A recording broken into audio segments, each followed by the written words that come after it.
Hello, welcome to Parker Live. My name is Christina Holzhauser. I'm an executive assistant at Parker Staffing. For those of you who haven't joined Parker Live before, the goal is really just to put a little bit of goodness into the world. We're hoping that you leave feeling recharged and maybe even learn something new.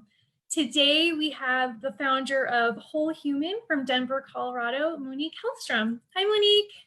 Hi, everybody. Oh, I think you're on mute. Am I still on mute? Oh, okay, there we go.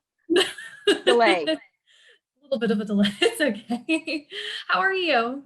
I'm great. I'm sitting outside in my backyard enjoying a beautiful Denver sunny day.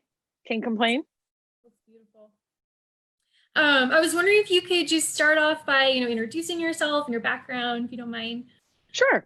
My name is Monique Helstrom.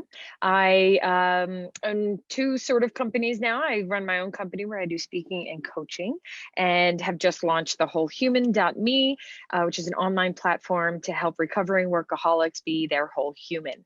My history is, let's see, all of my jobs have really been in the logistical form. I was an event planner for a long time. I was an executive assistant for Simon Sinek for the last almost decade. And I have, again, I've always been in that logistically oriented position. So I've always seen the world from that point of view. And my career history has given me the amazing opportunity to be able to see all the different personalities of people that I've been working with. And especially in the EA capacity, when you work so close with someone who's usually has a very different type of personality that you do, a strategic personality, a visionary personality, that's where their strengths lie. And I've been on the type A side. I've gotten to see patterns in history and know how these amazing partners can work together and work together better. That's what I'm doing now. I love it. Well, and I know that you went through, a little bit of an evolution, and I was just curious, how that led to Whole Human. Absolutely.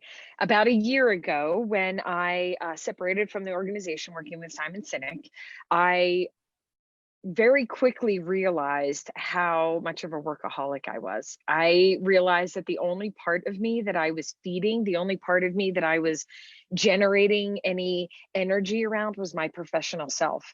I have been blessed to be very successful in my career, and it was easy for me, being that I was single, and it's just my personality. Work was very important to me, but I wasn't feeding the rest of me. I was certainly not literally feeding myself well, and I was certainly not taking care of my spiritual side either. So again, about a year ago, I woke up and went on a bit of a spiritual journey myself to fill out the rest of me, to put some gas in all the other tanks instead of just putting gas in my professional tank. And I figured if I was having this issue, then maybe other people were as well. So I'm out to help the other workaholics of the world, the recovering workaholics of the world, find their space and be able to fill themselves out and become a whole human. Well, that's hard to do. I mean, that definitely is hard to do. That's a great initiative. And I was curious, what does it mean to you to be a whole human? I know you kind of talked about it, but I would love to know, how Sure. you define that. So it's really an individual basis, but it's feeding all of the different parts that we need in order to survive. So we've got our educated mind, our professional self, our learning self, the thing that happens cerebrally, and all the thinking. But again, I was only paying attention to the professional side. I read professional books. I watched, I listened to professional audiobooks. I wasn't doing anything to educate myself just about me or about life or about a hobby, about something there. So that's one avenue. The well-fed body is the second, where I learned how to feed myself what my body needed in order to become the best version of myself, exercising, all the different things that we actually need to do to this vessel, massage and all the wellness and care, paying attention to that. And then the cultivated spirit, really making sure that your spiritual side, that you have a connection to something that isn't either just yourself or your work, that you have a connection to something bigger, that you have a connection to nature, that you have a connection to the environment around you. So it's really filling out all three of those parts. But again, whatever that means to you is really what it should be. Well, that's really awesome. And it's hard to do that. It's hard to find that balance. I know everyone's striving to do that all the time. And that's awesome that you're able to make this a profession. And I know that that must have been a major change to sort of switch and, change gears and focus on that. And I'm curious, because, really everyone in their life at some point has to deal with change. I know so many people are, dealing with that right now with everything that's going on. Do you have any tips on, just how to deal with change? Sure. I think that word is so funny, and it's become very apparent to me that we all want change. We talk about it a lot. The changing environment, changing the face of our companies, changing business, changing. We talk about it so much. But and we want big things to change, but when you really sort of pare it down and get to the bottom, we as individuals are very scared of change, and we don't want to change. And so it's a paradox, right? We want companies to change, but guess what? Companies are made up of people, and if the people within them don't want to change, well, nothing is going to change. So my first tip is to just understand that change is not something that happens. Change is something that we do. It's not external, it's internal. And it's intentional, and has to be intentional, and you have to focus on it. So that's my first recommendation, is just to understand why it's important. And then what I usually do is you can break it down into steps. If there's a change that needs to happen in your life, let's say introducing exercise, something that maybe you haven't done before, and we want to go from not having exercise to going to the gym every single day of the week, and I'm going to buy new clothes, and I'm going to get the things, and I'm going to put it on, and I'm going to go 5 days a week, and I'm going to sign up for the classes, and you're going from 0 to 72 just like that. And then you're like, why didn't that stick? Why didn't I go to the gym 6 days a week or 8 days a week or whatever it might be? What is the first manageable step that you can do? Break it down. So if you want to start exercising, find a YouTube video that's free that you can do at home in the privacy of your basement with no one watching, and you won't be intimidated. Wear whatever you want to wear, and do that for 10 minutes a day.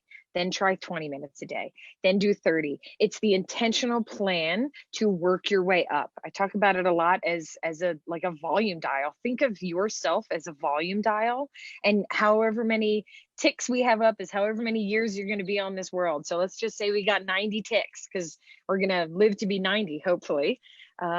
Every day, just turn that dial, just one notch. What is the next best thing that you can do that you have control over, that will make you feel like you've accomplished something? Oh, I love that. Well, and it's hard, and the incremental change, like that is something that really stands out to me, because I have with exercise, I have kind of gone full force and then it doesn't stick. And, like the little changes, that's a really helpful tip. I absolutely love that one. Because there's always something that you can break it down into the first manageable step. And not only is that achievable, but you will immediately get gratification from actually doing the thing. Your body releases dopamine when you achieve something, no matter if that's running a marathon or finding the pair of earrings that you needed to look for. Your body releases the same chemical. So you can still get the satisfaction of accomplishing something, even if it's small. It doesn't matter. It's still a change. So just pay attention to what you really need and what is the next first step. Love that. That's really helpful. Um, I know that, you have a really cute lobster story, and I was wondering if you wouldn't mind sharing that with everyone. I love the lobster story. It's not my story, it's Rabbi Twersky's story, but I have adopted it and I talk about it all the time. If you go onto YouTube, there's a very wonderful set of videos from a gentleman named Rabbi Twersky, Twerski, Rabbi Twersky. And if you YouTube Twersky and lobster, it'll be the first thing that pops up, because this is not everyone that I know has watched this video. But it's basically a story of stress and how we handle stress. So lobsters, how does a lobster grow? Here's the nugget version of the story. Lobsters, their hard shell actually does not grow. So underneath their shell, it's the mushy, ooey gooey, muscly part, the part that we eat, which is really disgusting, but that's underneath the shell. The shell itself does not grow. So it's the outer layer of their skin that gets hard. And what happens is their inside grows and grows and grows, and they feel the pressure of being stuck in this little shell. And then finally the pressure becomes too much, and they're so uncomfortable that they go and they hide under a rock, they cast off their shell, they hide from their predators, and then their outside shell hardens again, and they go on. And then that happens again and again and again. The stimulus for them changing is being uncomfortable. That is the point of the story. Now, if they were humans, they would go to a doctor, and the doctor would prescribe them a Percocet or a Valium or a painkiller or something like that to remove the uncomfortable feeling, to remove the pain. And that would never promote the growth. So the point of the story is the stimulus for change is the feeling of being uncomfortable, is the feeling of pressure. So when you're in that feeling, when you're feeling like you're just being squeezed from outside, if you can reframe that and say, I am going through a tunnel of growth right now, there's just something about that that helps you relax into it and know that the stress and the pressure is for a good cause in order to grow and be a better human. I love that. Well, and it is, yeah, you're right. It is, you have to be uncomfortable in order to change, but I like that reframing your mind and the way you think about it. That's really positive. I Well, absolutely love we want to run away from pain, and I think this is a modern invention that we've put onto ourselves in the last 50 years, that we want to avoid pain, that we want to turn away from it, and we supplement with whatever it might be in order to avoid the pain. Whereas I feel very strongly that a lot of our ancestors before that would understand the reason for pain. Struggle is so that you can come out the other end of that tunnel. And somehow we all intellectually know that, but when it really comes down to it, we still try and avoid it and put it somewhere else and not look at it. And my suggestion is take it out and examine it and look at, why are you feeling this stress? Why are you feeling this pain? What does it mean? What actually are you feeling? Identify what's underneath of that. Okay, maybe you may be feeling stress, but what is it really? Is it loneliness? Is it depression? Is it fear? There's something underlying the stress. Stress itself is a reaction to another emotion that we're having. So So it's good for people to kind of dig deeper and just figure out dig where that's deeper. coming from. Get into it, face it head on. I've been learning to do that more and more and more. When I'm feeling uncomfortable, I want to, like, oh, let me go outside. Let me just go do a yoga video real quick. Let me have a drink, whatever it might be. And instead now I'm like, oh man, I'm feeling uncomfortable. Grab my journal, start writing, or just sit outside and go, okay, what is this? What am I feeling? What am I really feeling? And this doesn't have to be some long diatribe. You can do it for 5 minutes. Everybody Well, I has love five that. minutes. Well, I love that you're acknowledging, the feeling, you're not getting away from it, especially with the journaling too. That's probably a really good way to acknowledge it and really get in touch with yourself. I also journal. I love Yeah, doing that, but it's important. um, it is important. Absolutely. Well, it is important to recognize your emotions when you're going through all the Yeah. stress and We have a range of it. The only way you know that there's sunshine out is because you know that there's darkness. So if you try to avoid stress and pain and fear, well, what is that doing to your joy? Ignoring one piece of it doesn't allow you to feel the full feeling of the joy.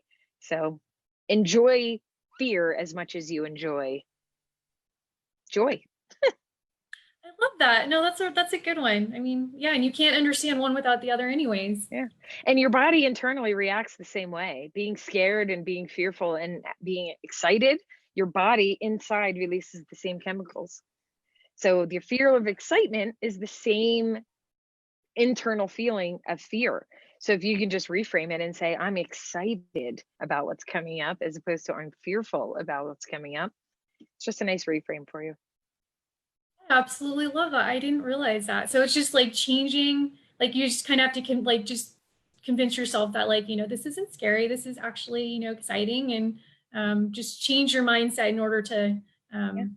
take it in a positive way. Well, those are really helpful tips for dealing with change, for sure. I'm going to make sure we don't have any questions coming in. Okay, I think Okay. none right now. Okay. But if anybody has any, feel free to ask. Was there anything else that you wanted to share today? We only have a couple minutes. This has really flown by. I know it goes so fast. Well, so, for anyone out there who's looking for help in this arena, that's why we created the wholehuman.me, was really to help people find other avenues that they could use to become their whole self. And this idea came about last year the intention behind the whole human was to have beautifully edited and educational videos that are really entertaining, and have lots of videos up there for people to go in and understand the foray of what's out there. If you don't understand what breath work is, you could go on here and watch a 10-minute video about it. So you don't have to go into a studio and pay all the money if you don't know if you're going to like it or not. And then COVID hit, so the video thing kind of went the wayside, and so we've been doing a series of webinars, but we're actually we're coming back. So the video studios opened up, and I can actually start recording some videos soon. So check back on thewholehuman.me for a lot of opportunity to educate yourself on how to become a whole human. Well, that's exciting. And I love your webinars, by the way. I'm attending your one about communication, and that was extremely helpful. Good. Such great tips on your website. That's my favorite topic, communication. Love it. Well, perfect. Well, I think, we're out of time, and I really appreciate your time. I know it goes really fast. Yeah, we're trying to keep it just short, like 15, 20 minutes, and it goes. I love it. Awesome. Thank you for having me. I appreciate the opportunity, and I appreciate Parker Staffing even doing this. We all need a little bit of inspiration, and I love that you guys are doing this, and I really love your focus. So thank you for having me. Thank you so much for being here. And I know you shared your website, but if those of you want to connect with Monique, her website is moniquehelstrom.com.